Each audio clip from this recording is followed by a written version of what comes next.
The following program contains mature subject matter. Viewer discretion is advised. This is Access Tech Live. Now, let's talk about Apple and all the cool tech that they've, actually haven't quite released just yet. Officially, it is available to the public from tomorrow. That is Friday the 20th of September. But Mark has already got his grubby hands. How did you do this? Have you been out there with a screwdriver at the back of an Apple store last night or something? What's going on? You know what? I actually, I thought a better approach would just be to hijack the UPS trucks and get those. Okay, yeah. I did neither. Fine. I did neither. This is legit. I have these devices in front of me legitimately, Stephen.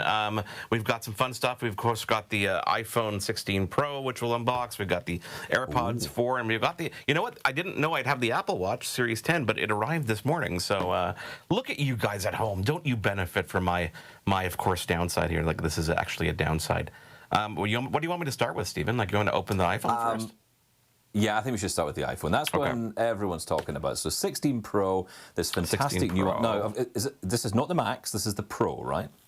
This is the Pro. You know what? It's funny because so what I normally do is I order whatever I want, and I hope that Apple maybe is nice and sends me some stuff. And they did in this case, but this is the Pro, not the Max. I've been using the Max for quite some time, but I actually was going to go with the Pro anyway. So in front of me, I have the box for the iPhone Pro. This is in the 1 terabyte natural titanium, Stephen. I'll hold it down to my little hand camera, which is always fun to show on screen here. I already ripped the tabs off, which is always good, and I'm going to open the box. It's so nice. It's such a pleasant feeling to open the box of a new Apple product. Yeah, it's the noise, isn't it? So shh. It is. Apparently, that's a marketing thing.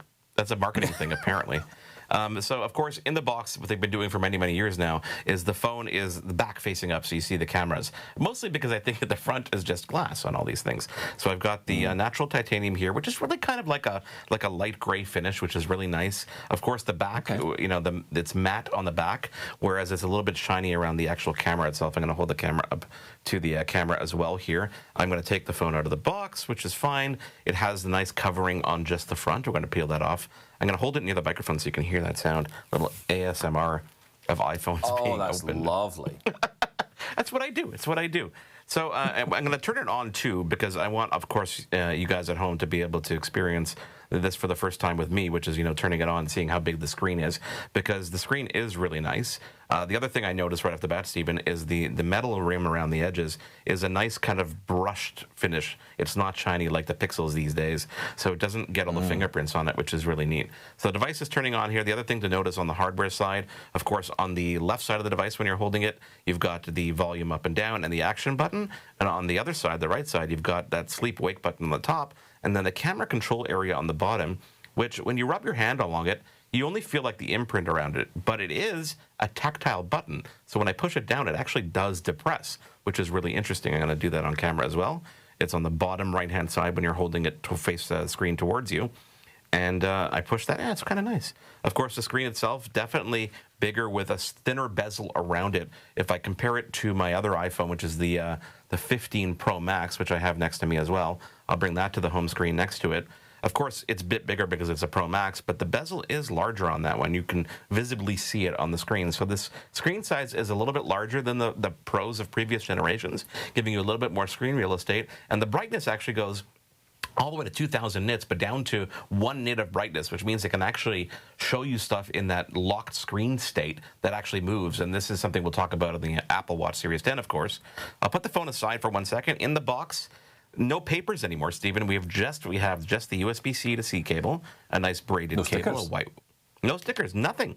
There's a little bit of, there is paper on the bottom of that, just kind of ovalish paper with like the warning. No stickers whatsoever. So you've got the SIM removal tool on the top of the cable and just the cable, and that's all that you get in the box. I'm kind of surprised as well. It's kind of interesting. So that's, of course, the iPhone. What do you want to know about it? I mean, the back of the camera, too. Well, they've got a nice rings around the camera. It feels a little lighter in my hand, but I guess I'm used to the Max, right? I was going to say, yeah, it will feel lighter with that version. But I'm interested in this new button because at the moment it is for camera control. But obviously the intention is for this to have many other functions, including visual intelligence. But Yes. it's interesting they've brought it out with this camera control function right away, and almost to give it a reason for existing right away. And is that functional right out the? I mean, you've just turned this on, so it's not going to be doing anything. Yeah, it's still saying right? hello, set up your phone, Stephen. It's not really functional right out of the gate. I do have to obviously configure it. It is, though, the placement of it is kind of interesting. I'm going to hold my hand up to the camera here. And, you know, when you hold the phone naturally in your right hand, for example, my thumb rests exactly where that is. So I can see this being more useful to me and many people than even the action button. So just kind of like you said, I know it's a camera control button, but given all the features of it and the fact that they're opening it up to third-party developers to use this and do different things with it, I can definitely see where that's going to be interesting for people. The screen does seem nice and big. Can I tell you my prediction for the iPhone SE that's coming out apparently in 2025?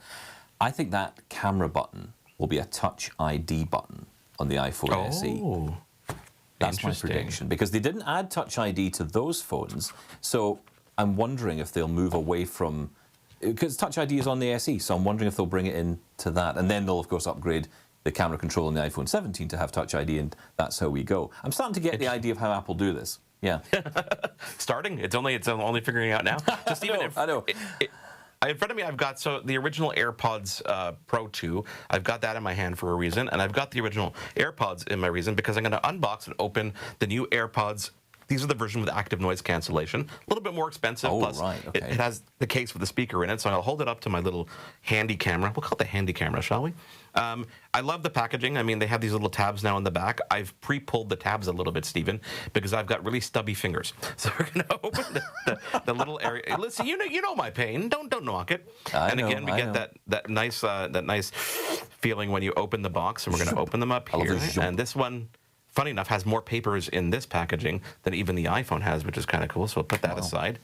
And then I'm going to take the actual AirPods 4 out, take the little paper seal off it, and do what I normally do when I unbox stuff, which is throw it to the ground rapidly. So we don't need that anymore. Threw it to the ground. And the case here, that case is smaller than the AirPods Pro 2 case, right? So this is way to ruin my thunder. Yeah, I'm going to hold up right now.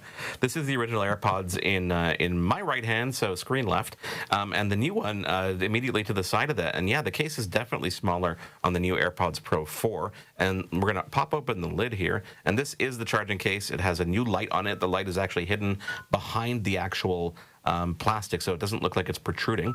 And the AirPods themselves are a new design. I'm going to pull them out here and hold it up to the camera. They look very familiar, and you wouldn't notice it being a new design unless you held it up against the previous model, which I'm going to do right now. And one of the biggest differences here, especially on this model here, is that the actual part that points into your ear, which I'm pointing at the camera now, is a little bit more angled. So I'm going to hold the original one out next to it. The new one seems a little bit more bulbous. I'll bring that to the forefront of the camera here.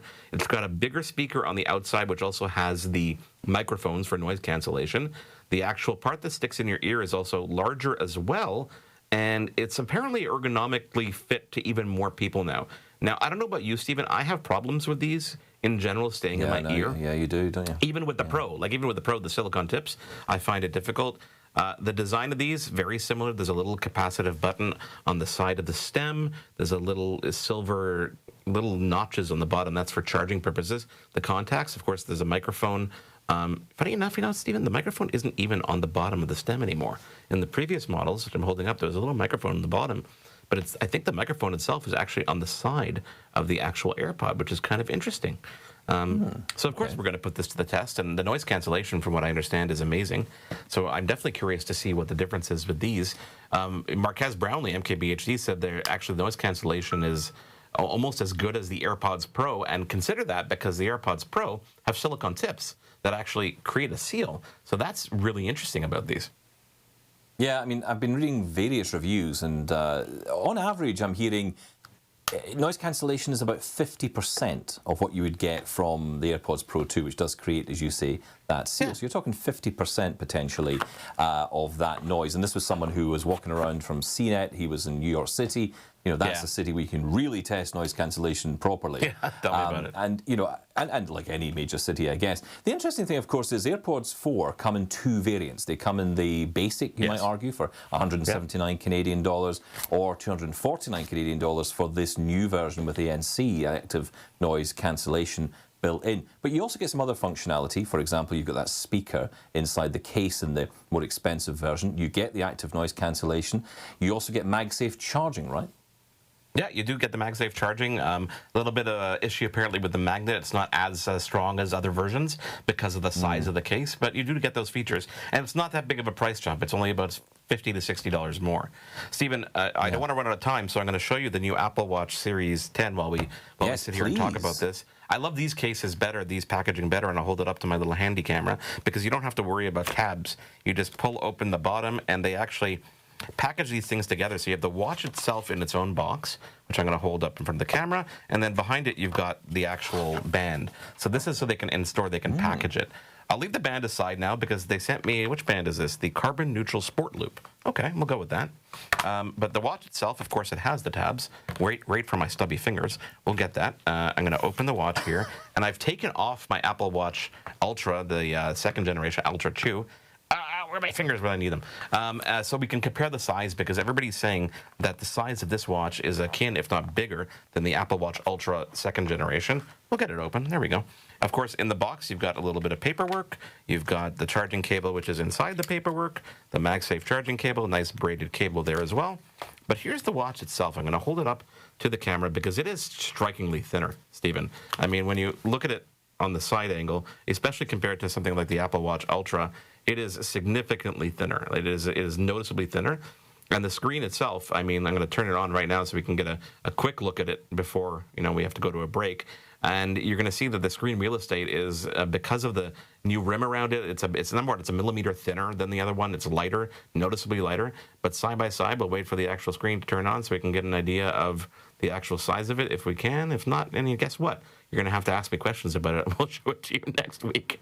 But the fact that we don't have the sleep apnea feature in Canada kind of annoys me. I was looking forward to putting that to the test because I do have sleep apnea. Yeah. That being said, here you can't really see the entirety of the screen size with just the configuration menu, but it's definitely thinner, lighter, more comfortable. This is the jet black, which is a lot of fun. So we look forward to putting this to the test, and I don't know, I might switch to this one off the Ultra. I don't know if I'm gonna. I don't know, Stephen. I'm feeling that way, yeah. I must admit, I really do like the sound of the Series 10. I can't wait to get in store and try it.